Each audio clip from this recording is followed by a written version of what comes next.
sonsuz istəklərin var. Bitir istəklərin. Neçə ildir bitib istəklərin. Biri qutarıb dümsən o birisi. O birisi qutarıb bu birisi.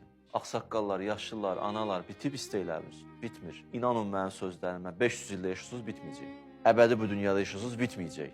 Sizin istəyiniz bitməyəcək. Bir insan olaraq istəyiniz bitməyəcək. Əgər istəklər sonsuzdur, deməli sonsuz qüdrət bizi təmin edə bilər.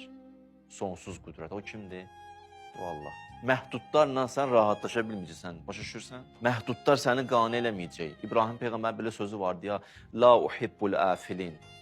Mən qürub edənləri sevmirəm. Məşhur kəlməsidir İbrahimin. Biz nə qədər fəlsəfə yatıb. Mən qürub edəni sevmirəm. Yəni bir şey ki, ya bir müddətlidir, mən o sevmirəm. Mən insan olaraq belə xəlq olmuşam ki, qürub eləyəni sevmirəm. Mən fani istəmirəm, faniyə aşıq olmuram. Mən baqini axtarır mənim qəlbim.